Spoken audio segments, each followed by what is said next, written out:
What's going on, man? Welcome back to the basement. I'm Ron, and we got to have a little chat about Javonte Williams. Through about 175 drafts on Underdog, I only have him on 1.7% of my teams, and I've been full fading him because of this ACL, PCL, MCL injury he has in his knee. It's absolutely brutal. We saw J.K. Dobbins struggle with it last year, and I thought it was going to be an uphill battle for Javonte Williams in 2023, but we're starting to get real actionable positive news out of camp, not just hype and like slow motion videos. We are getting real actionable news here, and I think it's really important that when we get new news that we adjust to it and we don't just sit back on our priors and get stubborn. So with that being said, I decided to bump up Javonte Williams in the rankings, which, by the way, I just did a nice little, just a mini update of the rankings like pretty much last night. Patreon.com/Ron Stewart. My top 150 for redraft, PPR, and half PPR leagues is on there. Patreon.com/Ron Stewart. You can find the link in the description. You can find the link at the top of the comment section down below as well. So we're going to sort of walk through what has changed with Javonte Williams, where I'm at now, and kind of how I'm playing this whole ACL situation when it comes to Javonte Williams. So with all that being said, if you enjoy, if you learn something new, make sure down below, subscribe, leave a like. Let's go. Stones, like this froze, ice cold, ice around my body like I'm frozen. She gon' let me. Now, in this new rankings update, we have put Javonte Williams from, I believe he was the 810 as my RB29. I bumped him up a tier and about a round ahead. He's now at the 801 as my RB26. So 3 running back spots and just shy of a round of moving him up the rankings. And it's why, Ron? Why are we moving him up now in late July? And it's that we're getting really positive camp reports that, again, aren't just hype, but they're real and actionable. We had great news today. Javonte Williams practiced, and he appeared to run just fine. He's already practicing. He's not on the PUP. So, of course, he had the ACL, PCL, LCL injury, which is scary, and it's a lot more damage than a clean ACL tear. But we saw J.K. Dobbins miss week 1. He only played 8 games last year, but at this time last year, he was on the PUP and not practicing and struggling. And now we're getting reports out of camp that Javonte Williams has been ready for day 1 of training camp, something that Breece Hall can't even say. And he's been practicing and looking pretty much just fine. Now, that doesn't mean that he's going to come in week 1 and be the Javonte Williams we all know and love, but it's a little bit different than the expectation prior to these new camp reports. I was thinking that he was going to start on PUP and be a real long shot for week 1, but it now seems like he's on pace for week 1. He's practicing. Again, he's not on the PUP. These are all really, really good signs. The Broncos also haven't brought in a Melvin Gordon, a Leonard Fournette. They're rocking with their RB room right now, and that's a huge, huge positive in Javonte's favor, which is pretty much what Graham Barfield goes through in this tweet. That's kind of quote tweeting Zach Stevens talking about Javonte Williams in practice, right? He's practicing. He appeared to run just fine. He's in drills. He's out there working out, which is really impressive. And I think here's the issue. We've all linked this Javonte Williams to the J.K. Dobbins injury, and so have I. But I think that we kind of have to understand that they're a little bit different. Now, the injuries themselves are really similar, but I think Jeff Mueller breaks it down here on Twitter really well as to why they are different at this time in the timeline, if you will. And he says, note on Javonte Williams, we keep using the J.K. Dobbins timeline as a measure. I personally stopped doing this because Javonte Williams has had 0 indications of scarring, 0 reports of secondary surgery, and appears to be in full range of motion via video. He's 4 months ahead of J.K. Dobbins' timeline. J.K. Dobbins had a second surgery, and he was having like scarring and a lot of complications. Everything we've heard on Javonte so far has been positive. Now, he said, if you remember from last year, J.K. was noticeably limping. He had a deficit in range of motion and struggling in drills in August of 2022, 11 plus months out from surgery. He said Javonte Williams is already cutting and participating in drills, only 7 months out from surgery. He's essentially 4 months ahead of where J.K. Dobbins was and still has 2.5 months to go. I believe that this was a little bit, this was like June that he's been talking about this. He's saying Javonte Williams is playing week 1.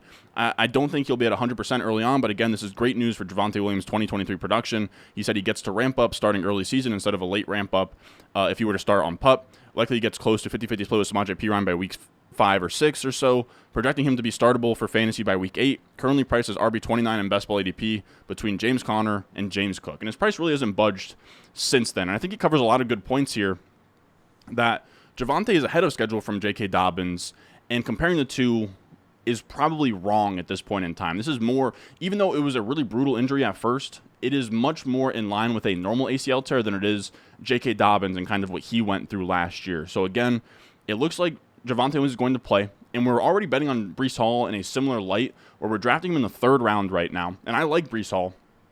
And the whole point is the first, 4 or so weeks, he's going to ramp up and then be a hammer down the stretch.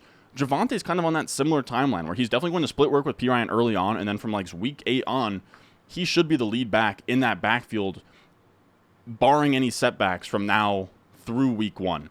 Now, this is what the juicy part of this entire thing is, that the market has overreacted, or maybe not overreacted, but the market's just much more efficient than it's been in years past. I went back all the way to 2017 and found running backs that were getting drafted in the top 4 rounds, and then they also tore their ACLs in that season. We have Dalvin Cook in 2017, Darius Geis in 2018, Jerick McKinnon in 2018, Saquon Barkley in 2020, J.K. Dobbins in 2021, and Javonte Williams this year. This has been pretty much all of the major ACL injuries. You can bunch in Breece Hall, but I just wanted to keep it Javonte Williams for 2022. Now, this is where the interesting part is, in that we're looking at all of these players, and we're getting the biggest discount on Javonte Williams, right? So Dalvin Cook goes from being a 4th round pick to being a 2nd round pick. Darius Geis goes from being a 4th round pick to like a 6th round pick. You have McKinnon, who was 26 years old, so I don't think he's a great example here. But he goes from, like, I think 3rd round, so I think that's going to be, like, I don't know, 9th round. And then you have Saquon, who stays in the 1st round. J.K. Dobbins last year goes from 3rd round to a 5th round pick. And then we have Javonte Williams this year, who goes from a 2nd round pick last year all the way to an 8th round pick. So when you put that in perspective, J.K. Dobbins had the same injury, and he went from a 3rd rounder to a 5th rounder, whereas now Javonte Williams is going from a 2nd rounder to an 8th rounder. That's a J.K. Dobbins, we got a 2-round discount on. Javonte Williams, we were getting a 6th-round discount on. And he is the only guy on this list where you're getting a difference in ADP from year of ACL tear versus year after ACL tear of, like, more than 2 rounds, which is pretty crazy. So the ACL injury here is completely priced in. Now, of course, the data here is going to be a little bit noisy, where we have, like, team situations going on, and ages matter, and also when you sustained your ACL injury all matters. But at this point, Javonte Williams is ahead of J.K. Dobbins' schedule, and he is at a much bigger discount than what we paid for J.K. Dobbins last year, and that's why I'm so much more in on Javonte at this point. So what am I doing with J.K. Dobbins now? Or not J.K. Dobbins, but Javonte Williams at this point. And to me, again, the ACL is now completely priced in. His timeline looks much more positive than it did like a month or 2 ago, and my goal at this point, I don't want to get my exposure anything too crazy. Like, I do want to make it very clear that this is not a go out there and leave every draft that you ever do with Javonte Williams video. This is not a must draft video. This is simply, I am changing my stance on Javonte from drafting literally 0 of him. Remember, 1.7% to now being fine, being about at market. I'm going to mix him in. I'm going to try to get him into like the 8% range. But here's the kicker. All right, here's the catch with Javonte Williams. It's not that we're just going to draft him no matter what. He is down here behind Pacheco, 86.7. I will draft him and draft him decently often until he gets up to Quentin Johnson, Treylon Burks. Once I have to start taking him in like almost a dead zone RB-ish range, and I have to start taking Javonte over guys like Quentin Johnson and Treylon Burks, and all my favorite wide receivers in that range, like Jahan Dotson and JSN and Tyler Lockett, I will not be doing that. But I will be getting in on this 8th round price right now, because I think that we're going to see a lot of hype here. If there is no setbacks and there's nothing but positive news coming out of camp, you're going to see people really push up Javonte Williams. He has already gone up about a half round in ADP over the last month or so, and I think that's only going to climb here. We even have some hype. I love Dwayne McFarland. I think he's a really sharp guy, and I think he's right on here. He said those Javonte Williams round 8 shares look pretty good right now. How high are you willing to chase him up boards in ADP after avoiding the pup? Could argue he belongs in round 5 easily if the good news keeps coming. And I think that's the interesting part about Javonte Williams right now, is I think right now is the time to draft him before he gets steamed up. So you can get some closing line value. The ACL is already priced in. You can draft him right now, and then eventually his price will come up. I think my guess is by September he's going to be a 6th round pick. So what I'm trying to say is before that happens, you should be mixing in some exposure right now to get some closing line value before you get priced out of Javonte Williams. Because the thing about Javonte Williams is, outside of the ACL, he has the profile that we want to chase in a running back. Now, earlier this week, we did a video on legendary running backs and what we're looking for. Now, of course, Javonte Williams does not have 22.5 points per game in his upside case, but we're still looking for all the same things, right? Volume, efficiency, pass-catching upside, youth. And Javonte Williams has all of that. So I actually plugged him in to the components of a legendary running back. Now, if you guys didn't watch that video on Monday, you really should. But I broke down, we have 17 running backs since 2010 that have had 22.5 or more points per game. Of those, 100% were top 36 in ADP. 94% were 25 years or younger. 94% had 18 weighted opportunities per game or more. 94% had 5 targets per game or more. 82% were on a top 12 scoring offense. 82% had less than 5 quarterback rush attempts per game. And 81% had a previous FPOE per game of 2.5 or more. So what that pretty much is that we want youth, we want volume, we want pass catching upside, we want a good offense, we want a quarterback who doesn't vulture things, and then FPOE per game is just simply efficiency. And I plugged Javonte Williams in here, who isn't even going in the top 50 picks, never mind top 36, so it doesn't get green there. This table, I tallied them all up. So simple table is all of the green, right? So green is 1, yellow is 0.5. Yellow is if you're really close, right? So 15, top 12 scoring offense. Mike Clay hasn't projected for 15th. I kept him there. I will say as well, the weighted opportunities per game number here is from his 3 healthy games in 2022. His targets per game numbers are from his 3 healthy games in 2022 as well. His top 12 scoring offense and his QB rush attempts numbers are from Mike Clay's projections, who is just a really good macro sort of analyst that does projections on ESPN. His work is really good. He's unbiased. He's conservative. So I figured he's good to use these numbers. And I didn't plug him in to say, oh, Javonte Williams has the highest chance to have a legendary season ever. It's just that he looks the part of a high upside running back, right? He has a simple total of 4.5, which is like right in that Saquon Jacobs Pollard range in terms of checking off the boxes. And weighted total, he's right between Saquon and Josh Jacobs. Now, of course, the ACL risk doesn't mean that he should be going in the top 3 rounds. I'm not advocating that at all. I'm just saying that his upside case is similar to a lot of these early round running backs. He just has the risk of the ACL, which again is properly priced in this year as long as he stays in the 8th round, which I don't think is going to hold for much longer. So what I'm trying to say is you should get in now to profile we want. Obviously, he's not going to hold on to like 18.9 weighted opportunities per game or 7 targets per game, but it just showed last year that he took on a lot of volume, he caught a lot of passes, and this is a volume we want to, or this is a profile we want to chase, right? He's 23 years old, catches passes, can handle a workload, is going to be on an offense that projects to be better this year with Sean Payton calling plays and Russell Wilson having a bounce back, hopefully back to the mean of what his career has been, where he's been ultra efficient his entire career. Now, I will say the efficiency has not been there, right? His highest FPOE per game season has been minus 0.2. But he's been on league bottom offenses the last 2 years. We're talking, Russell Wilson implosion last year, and then the year before that was like the Drew Lock experiment, or like not even the Drew Lock experiment, but they threw out like Kendall Hinton for a little bit. Like it was just a bad offense in 2021, I believe. But when we look at Javonte, I think that he has upside for efficiency because he does have some juice, right? Through 3 games last year, he was 12th in yards after contact per attempt, 6th in missed tackles for, 6th in runs of 10 or more yards, 7th in runs of 15 or more yards, 6th in elusiveness rating. He's always been someone that breaks a ton of tackles. He graded well in like the vertical and broad jumps coming out of school. He is explosive. Again, how much of that will come back with the ACL, we're not sure.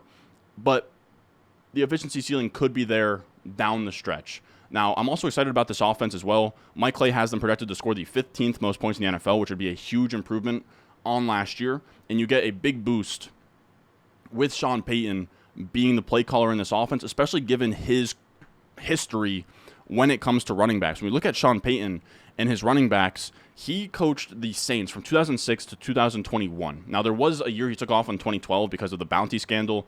I still counted it, though. Like, the team was still his, and it still ran under his scheme. But during that span, it was a 16-year span.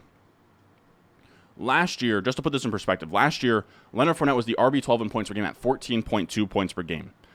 Over a 16-year span, minimum 10 games played, or I think it's either minimum 10 games played, it's minimum 8 games played. Sean Payton produced 15 running back seasons over 14.2 points per game, with 3 seasons over 20 points per game, 2 more over 18 points per game. He has been great for running back production. That's just shy. He, again, 16 years coached, 15 RB1 point per game seasons in that span. Now, some of them came at the same times, right? Like Ingram and Kamara came in together, but it's really impressive. Now, the other thing to sort of count here is that he uses his running backs in the passing game as well, where DeAndre Swift had the 12th most receptions last year among running backs with 48. Sean Payton, over these 16 years when he was coaching the Saints, had 14 seasons where a running back had over 48 receptions. So again, almost one per season. He is routinely producing good fantasy point per game seasons in his running backs. He's routinely using them in the passing game, and that's all really, really exciting for Javonte Williams. Now, of course, Samaje Perine's going to shoulder a lot of that early on, but when we're talking about a guy who could be a hammer down the stretch, maybe win some playoff weeks, a guy you're drafting where you can draft him and he doesn't have to start in your lineup in week 1, right? 8th round. At that point, what, running back, like 3 wide receivers, a flex spot, like you don't have to start him for a long time. You can start him, in week 6, week 7, and he's a decent play there in that spot, just given sort of the context of the offense, the positive news we're getting. So to kind of put a bow on it all, I'll also say TJ Hernandez had a good tweet here to kind of piggyback on the reception upside of Sean Payton running backs, where he says, Sean Payton team running back shares since 2006, 1st, 2nd, 4th, 2nd, 13th, 1st, 3rd, 2nd, 4th, 8th, 2nd, 1st, 3rd, 4th, 3rd, 1st. Routinely, even before the Kamara years, when we're talking about like Reggie Bush and Darren Sproles and Pierre Thomas, he's using his running backs in the passing game.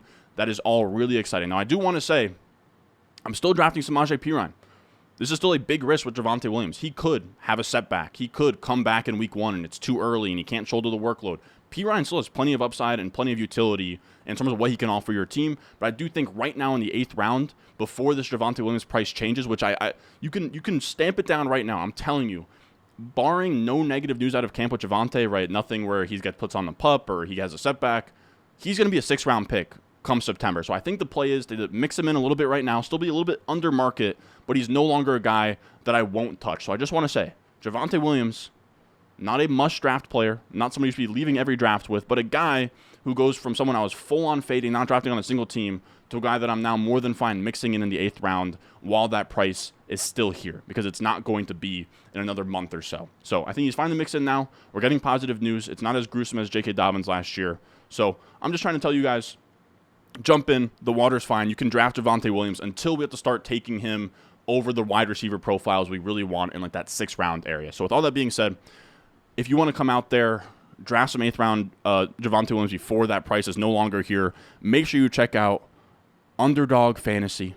They have drafts going on every single day. You hop in there, you play best ball. You can get Javonte Williams at a nice little discounted price, get some closing line value before he jumps up draft boards. You can use promo code RON. I have a link in the description and a link pinned at the top of the comment section down below. Click it. It'll match your deposit up to $100. You can hop on there, get some crazy values on Javonte. You can also prepare for your home league where you can see, well, man, Chris Olave is going the 2nd round on Underdog. You come around to your home league, Chris Olave is there at the 3-4 turn after you just got Justin Jefferson. You're like, boom, I need Chris Olave on my team. It's a really good way of kind of seeing how sharp rooms operate. Where, ESPN ADP and Yahoo ADP and all those mock drafts, the ADP is awful. There's no money on the line. You have kids auto-drafting all the time. Underdog has the sharpest ADP in the game. You should get in there, play the low-stakes stuff, get a feel for what this draft board looks like in 2023 so you can go into your home leagues and absolutely dominate. So with all that being said, I enjoy you guys watching, or I appreciate you guys watching. I hope you enjoyed. And as always, I will see you guys in the next one.